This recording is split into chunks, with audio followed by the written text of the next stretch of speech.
Pekalongan, sebagai daerah yang terletak di pesisir pantai utara Jawa, mempunyai persilangan budaya yang tampak dalam segala aspek kehidupan masyarakatnya. Persilangan budaya tersebut menghasilkan budaya yang heterogen dan majemuk antar suku bangsa. Salah satu yang paling terlihat adalah budaya pernikahan, karena dipengaruhi oleh akulturasi budaya dari berbagai suku bangsa yang pernah singgah di kota Pekalongan dan kemudian melakukan pernikahan. Dalam video ini, kita akan melihat proses tata rias Serimpi Pesisiran sebagai salah satu ritus pernikahan khas dari kota Pekalongan.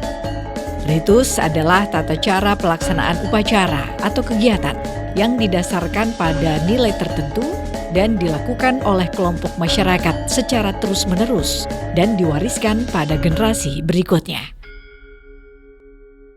Kota Pekalongan yang dikenal sebagai kota dengan keanekaragaman budaya menjadikan paes pesisirannya sebagai lambang harmonisasi berbagai pengaruh budaya tersebut. Sentuhan unik ini memberikan karakter tersendiri yang membedakannya dari paes lainnya, seperti Solo atau Yogyakarta. Paes pesisiran dari Pekalongan tidak hanya dipengaruhi oleh budaya Jawa, tetapi juga merupakan hasil dari akulturasi dengan budaya Tiongkok, Arab, dan India yang telah lama berbaur di wilayah pesisir utara Jawa. Paes Serimpi Pesisiran ini sangat unik karena mencerminkan kehidupan masyarakat yang sebagian besar bekerja sebagai nelayan. Ciri khasnya terlihat pada paes di dahi yang berbentuk seperti sepasang capit yuyu di bagian pengapit. Selain itu, warna dan pola riasannya terinspirasi oleh keberagaman budaya di Pekalongan. Pengaruh Tiongkok bisa terlihat dari detail halus pada garis-garisnya, sementara pengaruh Barat terlihat dari kesederhanaan dan kesucian warna yang digunakan. Inilah yang membuat paes ini begitu kaya, baik secara estetika maupun makna filosofis. Oh, kalau sejarah riasan Serimpi Pesisiran itu sebenarnya zaman dahulu kala itu sudah ada. Jadi pengantin khas Pekalongan itu ada Serimpi Pesisiran. Kenapa pesisiran? Berarti kita ada di daerah pesisir. Terus nanti ada Serimpi Tengah, ya. Terus ada lagi Serimpi yang di atas, itu Serimpi yang priayi. Oke. Dari 3 Serimpi itu yang kita ibaratnya kita tekuni itu lebih ke Serimpi Pesisiran karena notabene kita berada di daerah kota Pekalongan. Jadi kalau asal muasalnya memang dari zaman dahulu. Jadi boleh dikatakan simbahnya saya itu juga sudah memakai jasa riasan Serimpi Pesisiran. Nah, dalam hal ini kita generasi muda lebih ingin melestarikan.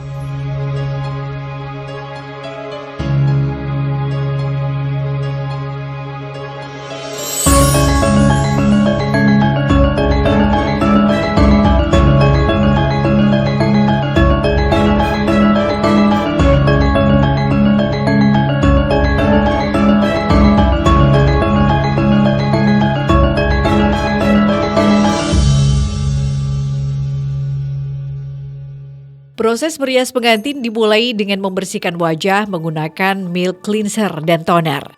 Setelah itu, pelembab dan foundation diaplikasikan untuk menciptakan tampilan natural dan cerah. Alis coklat melengkung, eyeshadow yang dipadukan dengan kebaya, serta lipstik merah cerah menjadi bagian penting dari tata rias ini.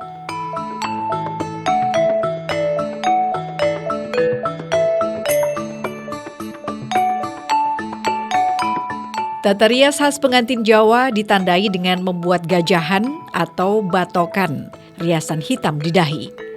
Paes pada Serimpi Pesisiran memiliki kemiripan dengan paes Solo Putri, namun terdapat perbedaan pada bentuk pengapitnya. Jika paes Solo Putri menggunakan bentuk ngudup kantil, paes Serimpi Pesisiran menampilkan bentuk capit yuyu yang menggambarkan kekuatan khas masyarakat pesisir. Pengapit atau capit yuyu dibentuk dengan presisi agar melambangkan kekuatan dan ketegasan. Pengaruh akulturasi budaya yang terjadi di Pekalongan juga terlihat pada detail-detail kecil yang menonjol, memperkuat keunikan paes pesisiran ini.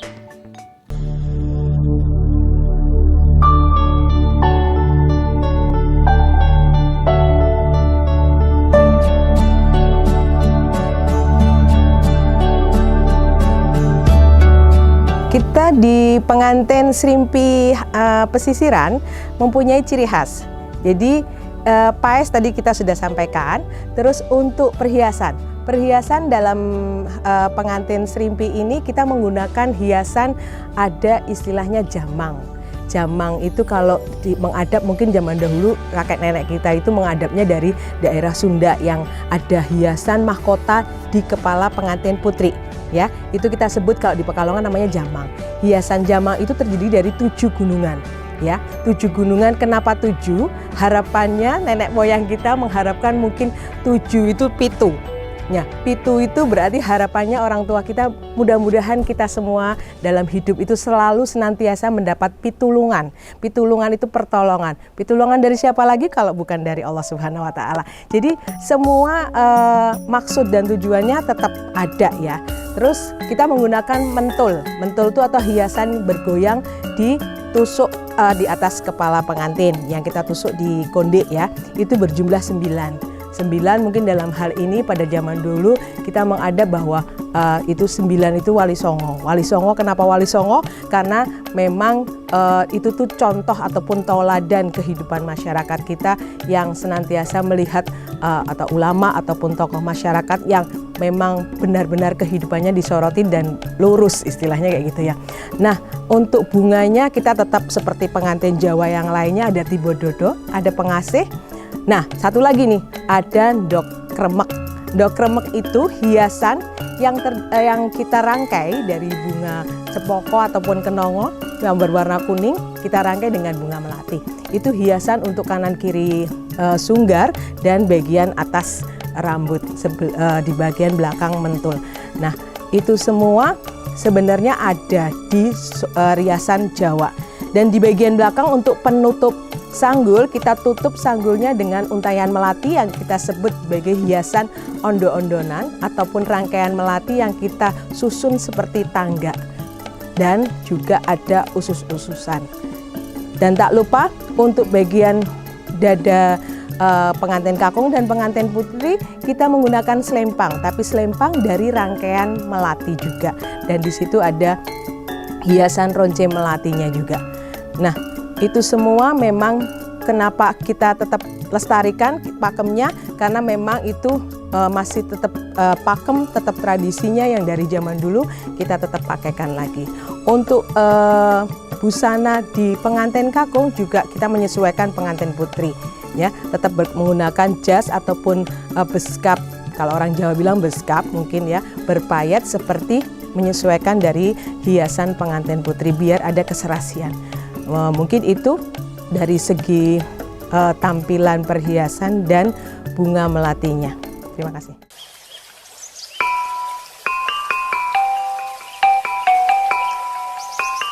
Setiap garis dan bentuk dalam paes pesisiran memiliki makna. Gajahan melambangkan perlindungan, pengapit adalah simbol kekuatan, dan penitis melambangkan kebijaksanaan dan kedewasaan. Rias pengantin Serimpi pesisiran memancarkan keanggunan dan keindahan. Dalam balutan tradisi dan sentuhan modern, setiap pengantin wanita menjadi lambang kecantikan, kemuliaan, dan kesiapan menghadapi hari depan. Setiap pengantin pria melambangkan tanggung jawab dan kegagahan. Busana tata rias pengantin Serimpi pesisiran dipengaruhi oleh akulturasi budaya Arab dengan kebaya sepangkon yang melambangkan kesopanan dan menutup aurat perempuan. Hiasan di kebaya seperti payet dan motif batik berbentuk akar bunga melati semakin mempertegas identitas Pekalongan sebagai kota batik, memadukan keindahan dan makna dalam setiap detailnya. Dalam setiap sapuan kuas dan tarikan garis, terselip pesan-pesan tradisi yang menuntun para pengantin pada kehidupan yang penuh kebahagiaan dan keberkahan. Paes Serimpi pesisiran khas kota Pekalongan menjadi simbol keindahan yang lahir dari persilangan budaya Jawa, Tiongkok, dan Arab, membawa harmoni dalam setiap detailnya. Kalau kita lihat dalam konteks historis, ya, pengantin Serimpi pesisiran ini mempunyai akar sejarah yang cukup kuat karena ada sejak beberapa puluh tahun yang lalu dan sekarang masih tetap eksis. Dari aspek budaya, kita paham betul bahwa sebagai salah satu warisan budaya tak benda Kota Pekalongan, ini menunjukkan bahwa Kota Pekalongan mempunyai tradisi yang bagus yang harus dilestarikan. Kemudian dari aspek ilmu pengetahuan, keberadaan warisan budaya tak benda pengantin Serimpi Pekalongan ini menurut saya perlu diwariskan karena di dalamnya mengandung berbagai elemen budaya yang bisa untuk dikembangkan dan dimanfaatkan oleh masyarakat. Tentu saja yang terakhir kita berharap ya identitas budaya dalam bentuk tata rias pengantin Serimpi pesisiran ini perlu dilindungi, kemudian perlu dikembangkan dan dimanfaatkan sekaligus dilakukan pembinaan. Supaya apa? Dengan 4 bidang pelestarian tersebut kita berharap tata rias pengantin Serimpi pesisiran yang merupakan identitas khas Kota Pekalongan ini bisa diwariskan dari generasi ke generasi dan bisa lestari sampai kapanpun. Dan kami sangat berharap dan mendukung agar tata rias pengantin Serimpi Kota Pekalongan ini menjadi warisan budaya tak benda Kota Pekalongan yang diakui secara nasional oleh pemerintah Republik Indonesia. Sebagai wujud pelestarian budaya tata rias Serimpi pesisir Kota Pekalongan, pemerintah bekerjasama dengan Himpunan Ahli Rias Pengantin Indonesia Harpi Melati dengan menyelenggarakan program tata rias gratis bagi masyarakat Kota Pekalongan yang bersedia menggunakan tata rias Serimpi pesisiran Kota Pekalongan. Jadi langkah-langkah atau upaya-upaya Harpi Melati dalam rangka melestarikan tata rias khas Kota Pekalongan yaitu tata rias pengantin Serimpi pesisiran adalah diantaranya kita melakukan sosialisasi ke anggota, terus mengadakan seminar, mengadakan lokakarya dan workshop khusus anggota, dan dalam program terbaru kami itu dalam rangka mengenalkan ataupun memperkenalkan tata rias khas Kota Pekalongan adalah kami membuka layanan tata rias gratis untuk masyarakat. Harapan kami agar mereka atau pengguna tata rias pengantin itu mau memakai jenis tata rias khas Kota Pekalongan yaitu tata rias pengantin Serimpi pesisiran.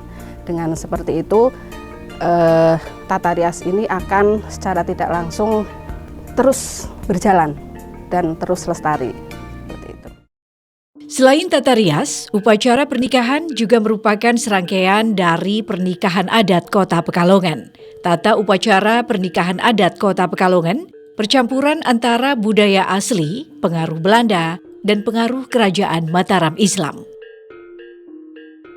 Dalam upacara pernikahan adat di Kota Pekalongan dilaksanakan tahapan-tahapan sebagai berikut. Nontoni, takon atau panembung, nyangsangi atau paningsat, pasrah tukon, lamaran atau sarahan, akad nikah, resepsi pernikahan, dan balik kloso. Namun yang akan diterangkan pada video kali ini yakni tahapan lamaran, walimah, akad nikah, resepsi pernikahan, dan balik kloso. Dalam melaksanakan upacara pernikahan, orang tua calon pengantin putri mengadakan persiapan berupa pemasangan tarup dan mempersiapkan sesaji sebelum pelaksanaan pernikahan. Pemasangan tarup atau tenda dilaksanakan 2 atau 3 hari sebelum pelaksanaan ijab qabul dan upacara adat. Pada zaman sekarang sudah ada tarup khusus yang dinamakan layos. Layos disediakan oleh orang yang menyewakan, lengkap dengan kursi dan perlengkapan lainnya. Sebelum memasang layos, didahului dengan selamatan atau pemberian sajen.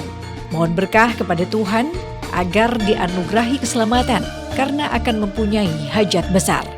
Sajen tersebut berupa 1 takir bubur katul, 1 takir bubur merah putih, 1 takir kembang boreh, 1 takir bumbu dapur kecuali terasi, telur mentah, kluwek, dan kemiri, bako kinang, rokok sukun, kopi, teh, dan susu. Sebelum upacara akad nikah, orang tua pihak calon pengantin pria menyerahkan barang-barang untuk keperluan pelaksanaan upacara pernikahan yang biasa disebut dengan sarahan atau lamaran. Inggih menika penyerahan lamaran. Penyerahan barang-barang tersebut sesuai dengan kemampuan orang tua calon pengantin pria. Upacara akad nikah biasanya dilaksanakan pada pagi hari di rumah orang tua pengantin putri. Pada hari pelaksanaan akad nikah, calon pengantin pria dari rumahnya menuju ke rumah calon pengantin wanita dengan didampingi oleh sesepuh, sanak saudara, dan handai taulan.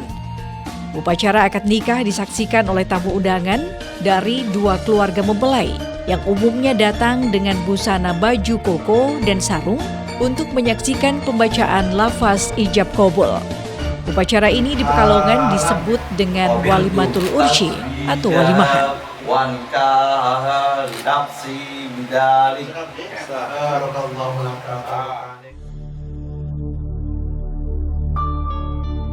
Upacara pinaraan atau temon manten dilaksanakan menjelang sepasang pengantin duduk di pelaminan. Iring-iringan pengantin pria datang dengan diiringi musik terbang genjering sholawatan dengan berjalan mundur. Setelah rombongan pengantin pria sampai di depan rumah, bersama kedua orang tuanya menghampiri pengantin wanita yang duduk di pelaminan, diapit oleh 2 anak kecil sebagai patah kembar. Pengantin wanita dan keluarganya menyambut pengantin pria dan saling bersalaman hingga berjalan beriringan menuju pelaminan.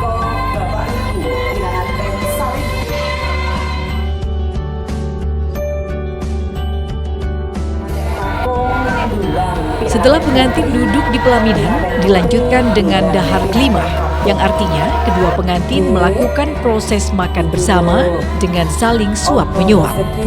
Pada proses ini dimulai oleh pengantin pria menyuapi pengantin wanita sebanyak 3 kali. Kemudian bergantian oleh pengantin wanita menyuapi pengantin pria sebanyak 3 kali. Pulukan yang keempat dimakan sendiri oleh kedua pengantin secara bersama-sama. Dan kemudian tangan kanan bergerak seakan-akan membuang nasi ke belakang. Ini memiliki makna bahwa kedua pengantin harus berbagi rezeki dengan orang yang ada di sekitarnya. Setelah itu dilanjutkan ngunjuk tirto wening sebagai pendingin penyejuk hati dan jiwa, diberikan kepada kedua mempelai dengan saling meminumkannya. Kemudian dilakukan proses sungkeman atau ngabekti yang merupakan penggambaran anak yang berbakti kepada kedua orang tuanya, meminta maaf dan mengucapkan terima kasih serta mohon doa restu. Berbakti kepada orang tua dengan modal hati yang bersih. Sungkem pertama kepada kedua orang tua mempelai wanita, kemudian kepada orang tua mempelai pria. Ketika sungkem, kedua mempelai melepas selop.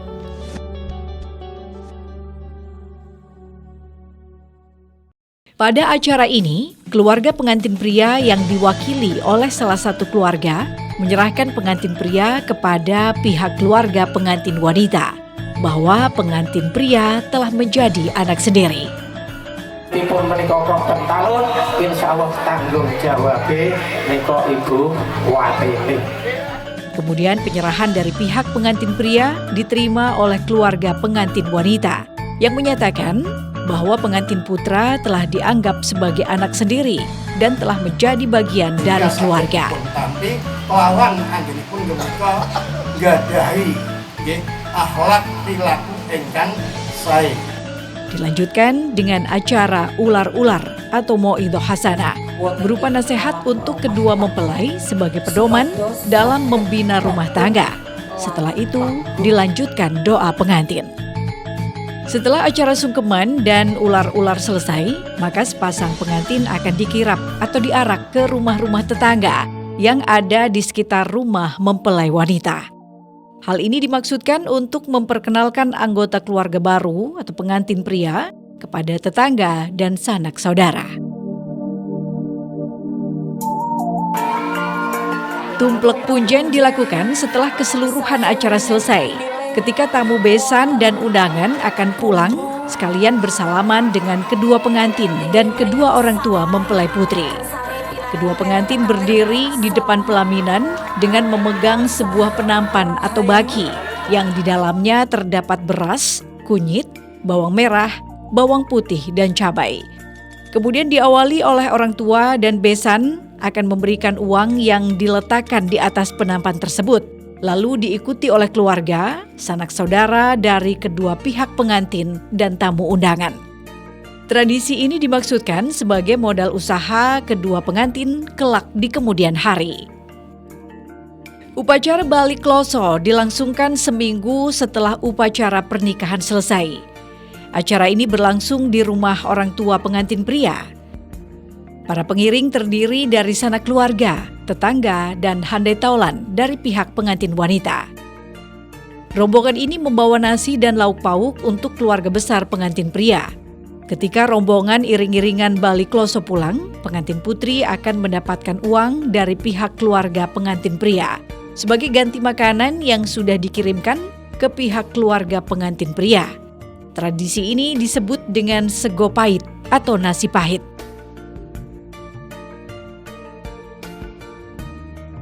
Demikianlah kami mempersembahkan rangkaian adat istiadat tata upacara pernikahan di Kota Pekalongan, serta tata rias pengantin Srimpi khas Kota Pekalongan agar dapat kita lestarikan. Lestari budayaku.